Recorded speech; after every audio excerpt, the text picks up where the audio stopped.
Hello दोस्तों, कैसे हैं आप सभी। मैं स्वागत करता हूं आपके मेरे चैनल पर जिसका नाम है लीगल पेडागोजी। दोस्तों, आज हम इस वीडियो में कवर करने वाले हैं खाली इंपॉर्टेंट अमेंडमेंट्स को, जो कि मुझे लगता है कि एग्जाम पॉइंट ऑफ व्यू से बहुत ही इंपॉर्टेंट होती हैं। क्योंकि टोटल अमेंडमेंट्स जो कि अभी तक हुई हैं सिंस 1950, वो हुई हैं टोटल 104 के अराउंड। तो ये पॉसिबल नहीं होता है एस्पिरेंट्स के लिए कि वो हर एक अमेंडमेंट याद रख पाए। तो मैंने कोशिश की है कि खाली आपके साथ वही अमेंडमेंट शेयर की जाए जो कि इंपॉर्टेंट है, क्योंकि कोई भी एग्जाम क्लियर करने के लिए हार्ड वर्क के साथ ही साथ स्मार्ट वर्क की भी जरूरत होती है। तो अगर आप इस चैनल पर नए हैं तो मैं आपसे रिक्वेस्ट करूंगा कि इस चैनल को जरूर सब्सक्राइब कर लें और वीडियो को ज्यादा से ज्यादा शेयर कर दें अगर आपको इस चैनल का कंटेंट पसंद आए। और इसी चैनल पर दोस्तों करंट अफेयर्स और बाकी इंपॉर्टेंट टॉपिक्स जो हैं with regard to law entrance मैंने अपलोड किए हुए हैं, तो आप उनको भी रेफर कर सकते हैं। तो दोस्तों, सबसे पहला इंपॉर्टेंट अमेंडमेंट था that is the first amendment, जो कि 1951 में हुआ। और जैसे कि आप जानते हैं हमारा देश तभी आजाद हुआ था, तो इम्पोर्टेंट था गवर्नमेंट के लिए कि वो लैंड को एक्वायर करे, जिससे कि फैक्ट्रीज, इंडस्ट्रीज, बाकी चीजें लग पाए फॉर द डेवलपमेंट प्रोसेस। और उसी के रिगार्ड में 9 शेड्यूल ऐड किया गया था हमारे इंडियन कॉन्स्टिट्यूशन में, जिसने स्टेट लॉज और सेंट्रल लॉज बकायदा मेंशन थे, जिनको चैलेंज नहीं किया जा सकता था इन द कोर्ट्स। और उसी के साथ ही साथ फिर इसी अमेंडमेंट के साथ आर्टिकल 31A को ऐड किया गया, जिसने ये बोला कि भाई जो फंडामेंटल राइट को अबॉलिश करने के लिए अगर कोई कानून बनाएगी पार्लियामेंट, तो वो वॉइड नहीं होगा, मतलब कोर्ट उसे वॉइड डिक्लेयर नहीं कर सकती। क्योंकि मैंने आपको बताया ही था कि इंपॉर्टेंट था लैंड को एक्वायर करना by the government so that development process can take place. उसी के साथ ही साथ जब मैंने आर्टिकल 19 को डिस्कस किया था in important articles that we need to remember for law and trends, मैंने बताया था कि आर्टिकल 19 एब्सोल्यूट नहीं है, उस पे सर्टेन रिस्ट्रिक्शंस लगाई गई हैं।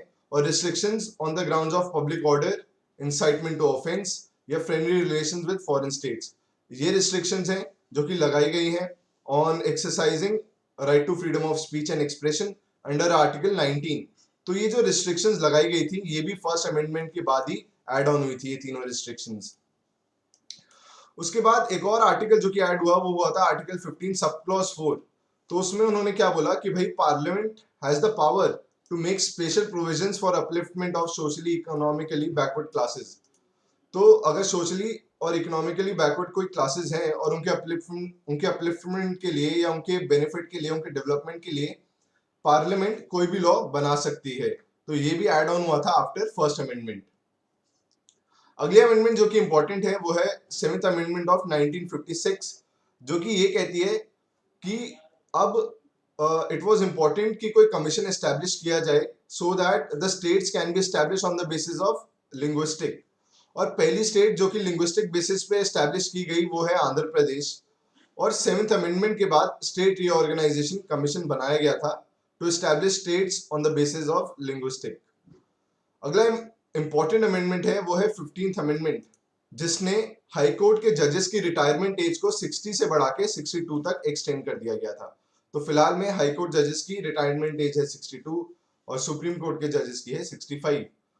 अब आपको पता ही है कि इसी दौरान फिर एक गोलकनाथ केस आया, जिसमें ये बोला गया कि भाई जो पार्लियामेंट के पास पावर है टू अमेंड द कॉन्स्टिट्यूशन, वो एब्सोल्यूट नहीं है, वो फंडामेंटल राइट्स को अमेंड नहीं कर सकते हैं, और रिस्ट्रिक्शंस लगाई गई पार्लियामेंट के अमेंडिंग पावर्स पे।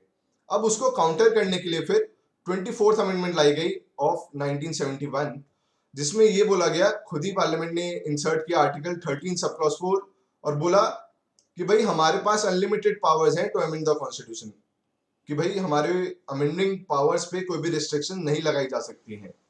और उसके बाद फिर 1975 में, जैसे कि आप जानते हैं कि नेशनल इमरजेंसी वाला एरा है ये, तो 38th अमेंडमेंट लाई गई 1975 में, जिसने इंसर्ट किया article 123 sub clause 4। Sub clause 4 उसमें ऐड किया गया था और ये बोला गया कि भाई प्रेसिडेंट रूल, मतलब अगर स्टेट इमरजेंसी या नेशनल इमरजेंसी लगाई जाती है बाय द प्रेसिडेंट, तो उसको कोई भी कोर्ट में चैलेंज नहीं किया जा सकता या क्वेश्चन नहीं किया जा सकता। तो ये नहीं किया जा सकता कि भाई इन्होंने जिस ग्राउंड्स पे इमरजेंसी लगाई वो ठीक नहीं थे। तो ये ऐड किया गया था by the 38th amendment of 1975। अगली सबसे इंपॉर्टेंट अमेंडमेंट, जिसको मिनी कॉन्स्टिट्यूशन भी कहा गया, वो है 42nd अमेंडमेंट ऑफ 1976, क्योंकि इस अमेंडमेंट के बाद बहुत सारे चेंजेस आए थे हमारे इंडियन कॉन्स्टिट्यूशन में। तो पहला चेंज था कि वर्ड सोशलिस्ट सेक्युलर इंटीग्रिटी, जो कि हम प्रियम्बल में देखते हैं, वो 42nd अमेंडमेंट के बाद ही एड ऑन किया गया। उसके बाद पार्ट 4A, जो डील करता है फंडामेंटल ड्यूटीज से, वो भी आफ्टर 42nd अमेंडमेंट ही ऐड किया गया था। और फंडामेंटल ड्यूटीज सोवन सिंह कमेटी, ये कमेटी का भी नाम बहुत इंपॉर्टेंट है, हमें पता होना चाहिए with regard to fundamental duties. अगला इंपॉर्टेंट चेंज जो किया गया वो ये कि लोकसभा का जो ड्यूरेशन है, जैसे कि आज तो 5 साल है, पर उस समय 42nd अमेंडमेंट को लाके उसको एक्सटेंड कर दिया गया था फ्रॉम 5 years to 6 years, कि लोकसभा का कार्यकाल 5 साल से बढ़ा के 6 साल कर दिया गया था। अगला चीज वो है कि आर्टिकल 368 सब क्लॉज 4 ऐड किया गया था, जिसमें ये कहा गया कि कोई भी अमेंडमेंट जो कि पार्लियामेंट करेगी उसको क्वेश्चन नहीं किया जा सकता, उसको चैलेंज नहीं किया जा सकता in the court of law. और फ्री लीगल एड जो कि एक डीपीएसपी है, directive principle of state policy under article 39 sub clause A, और by the court judgments it has been made a fundamental right as well. तो free legal aid को भी लाया गया था आफ्टर 42nd अमेंडमेंट ऑफ 1976। और एक और महत्वपूर्ण चेंज जो किया गया वो ये था कि president shell act in according with the advice of council of minister. ये कंपलसरी कर दिया गया कि प्रेसिडेंट कोई भी एक्शन अगर लेंगे या कोई भी डिसीजन लेंगे, he has to take the decision in accordance with the advice of council of minister। जैसा council of minister एडवाइस करेंगे प्रेसिडेंट को, उसी हिसाब से उनको एक्शंस लेने होंगे। अगली अमेंडमेंट जो कि बहुत इंपॉर्टेंट है आफ्टर 42nd अमेंडमेंट, वो है 44th अमेंडमेंट ऑफ 1978, जो कि ये कहती है कि राइट टू प्रॉपर्टी पहले फंडामेंटल राइट था, पर इस अमेंडमेंट के बाद उसको कॉन्स्टिट्यूशनल राइट बना दिया गया अंडर आर्टिकल 300 सब क्लॉज ए। तो ये आर्टिकल भी आपको पता होना चाहिए। और अब राइट टू प्रॉपर्टी क्या है, वो है कॉन्स्टिट्यूशनल राइट, ये भी आपको पता होना चाहिए। फिर एक और चीज जो कि चेंज की गई वो ये थी कि नेशनल इमरजेंसी पहले इंटरनल डिस्टर्बेंस के ग्राउंड पे लगाई जा सकती थी, पर इंटरनल डिस्टर्बेंस एक बहुत ही वाइड स्कोप था इसका, तो कभी भी नेशनल इमरजेंसी लगाई जा सकती थी। तो इसी को चेंज करके रिप्लेस करके आर्म रेबिलियन किया गया फिर, कि अब जो नेशनल इमरजेंसी लगाई जाती है वो वॉर, एक्सटर्नल एग्रेशन और आर्म रेबिलियन इन ग्राउंड्स पे लगाई जा सकती है। अगला है कि नेशनल इमरजेंसी पहले इंपोज करने के लिए एक सिंपल मेजोरिटी चाहिए होती थी पार्लियामेंट में, पर 44th अमेंडमेंट के बाद इसको चेंज करके किया गया कि नहीं, अब से स्पेशल मेजोरिटी चाहिए होगी अगर आपको नेशनल इमरजेंसी देश में इंपोज करनी है। और जब नेशनल इमरजेंसी इंपोज होगी तो आर्टिकल 20 जो कि राइट अगेंस्ट कन्विक्शन और right to life and personal liberty, article 21 ये सस्पेंड नहीं किए जा सकते हैं, मतलब ये अवेलेबल होंगे even during the national emergency to the citizens. पर इससे पहले अमेंडमेंट के हिसाब से कोई भी फंडामेंटल राइट अवेलेबल नहीं था सिटीजंस को ड्यूरिंग द नेशनल इमरजेंसी। पर 44th अमेंडमेंट के बाद आर्टिकल 20 और 21 इन दोनों के बारे में बोला गया कि इनको सस्पेंड नहीं किया जा सकता है।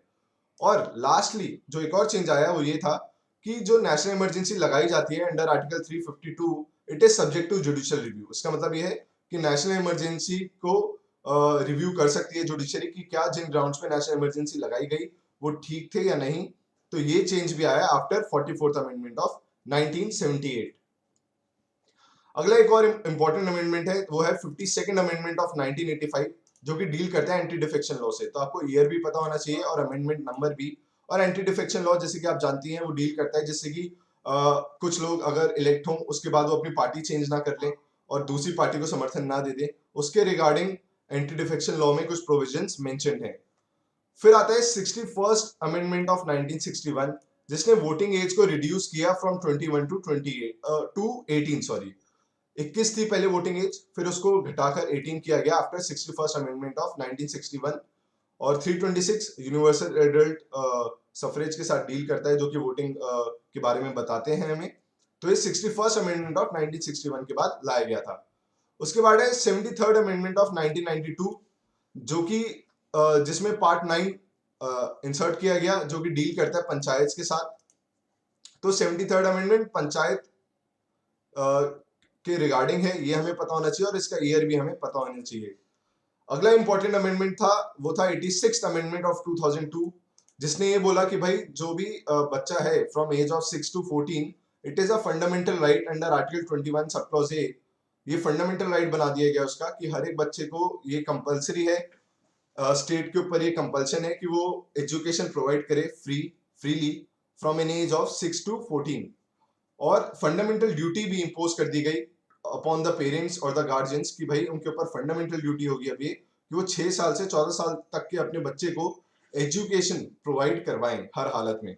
तो ये चेंज आया था after 86th amendment of 2002, by insertion of Article 21 subclause A, which deals with right to education. अगला इंपॉर्टेंट अमेंडमेंट था 89th अमेंडमेंट।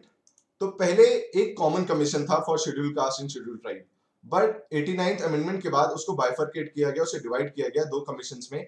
एक तो बना national commission for schedule caste under article 338, दूसरा बना national commission for schedule tribe under article 338 ए। तो ये दोनों आर्टिकल भी इंपॉर्टेंट है और किसके बाद, किस अमेंडमेंट के बाद ये चेंज हुआ वो भी इंपॉर्टेंट है। अगला इंपॉर्टेंट अमेंडमेंट है 91st अमेंडमेंट, जो कि ये कहता है कि भाई जो काउंसिल ऑफ मिनिस्टर्स होंगे, मतलब जो काउंसिल ऑफ मिनिस्टर्स बनाए जाते हैं, it shall not exceed 15% of total membership of Lok Sabha.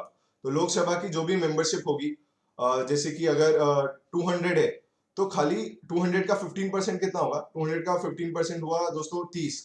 तो 30 लोग ही खाली काउंसिल ऑफ मिनिस्टर्स कॉन्स्टिट्यूट कर सकते हैं। मतलब अगर टोटल मेंबरशिप जो भी होगी उसके 15% लोगों को, एमपीज को ही काउंसिल ऑफ मिनिस्टर्स में जगह मिल सकती है। And it shall not exceed 15%। तो 15% रिस्ट्रिक्शन है, ये भी हमें पता होना चाहिए। और 91st अमेंडमेंट के बाद ये चेंज आया, ये भी पता होना चाहिए। और कौन सा आर्टिकल ये मेंशन करता है वो है आर्टिकल 75। अगला इंपॉर्टेंट अमेंडमेंट है 93rd अमेंडमेंट, जो कि ये कहता है कि स्टेट जो पार्लियामेंट है, सॉरी, वो स्पेशल प्रोविजंस बना सकती है for socially educational backward classes. और ये इंक्लूड करता है कि उनको रिजर्वेशन भी दिया जा सकता है in private institution, educational institutions या फिर गवर्नमेंट एजुकेशन इंस्टीट्यूशंस। सो 93rd अमेंडमेंट के बाद ये चेंज लाया गया था, जिसके थ्रू अब सीट्स फिर रिजर्व की गई थी for socially educational backward classes in educational institutions. Next important amendment है दोस्तों 99th अमेंडमेंट, जो कि डील करता है with establishment of एनजैक, national judicial appointment commission. और नेशनल जुडिशियल अपॉइंटमेंट कमीशन में ये बोला गया था कि सुप्रीम कोर्ट के जजेस जो कि अपॉइंट किए जाएंगे, उसमें लीडर ऑफ ऑपोजिशन का भी एक रोल होगा, लॉ मिनिस्टर का भी रोल होगा। तो इसको लाया गया था बाय 99th अमेंडमेंट। और पहले कोलिजन सिस्टम फॉलो होता था देश में for appointment of supreme court जजेस, फिर इसको रिप्लेस करने के लिए एनजैक लाया गया for appointment and transfer of जजेस इन सुप्रीम कोर्ट। पर बाद में इसको वॉइड करार दे दिया गया था by Supreme Court versus Union of India के केस में। और फिलहाल में कोलिजियम सिस्टम ही हमारे देश में लागू होता है for appointment and transfer of जजेस। तो एनजैक किस अमेंडमेंट से लाया गया था, वो था 99th अमेंडमेंट, और उसको फिर वॉइड करार दे दिया गया था by the case of supreme Court versus Union of India. अगला इंपॉर्टेंट अमेंडमेंट है 100th अमेंडमेंट, जो कि डील करता है लैंड बाउंड्री एग्रीमेंट हुआ था बिटवीन इंडिया एंड बांग्लादेश। तो वो कौन सा अमेंडमेंट है, वो है 100th अमेंडमेंट। अगला अमेंडमेंट है 101 अमेंडमेंट, जो कि डील करता है जीएसटी के साथ। जीएसटी गुड सर्विस टैक्स जो कि लाया गया हमारे देश में, वो 101st अमेंडमेंट से लाया गया है। ये इंपॉर्टेंट है, हमें पता होना चाहिए with regard to entrance exam preparation. अगला इंपॉर्टेंट अमेंडमेंट है 102nd अमेंडमेंट ऑफ 2018, जो कि डील करता है with establishment of national commission for backward classes. तो जो बैकवर्ड क्लासेस के लिए कमीशन बनाया गया है सेपरेटली, पहले शेड्यूल कास्ट के लिए तो मैंने आपसे डिस्कस किया था ही, शेड्यूल ट्राइब्स के लिए भी था।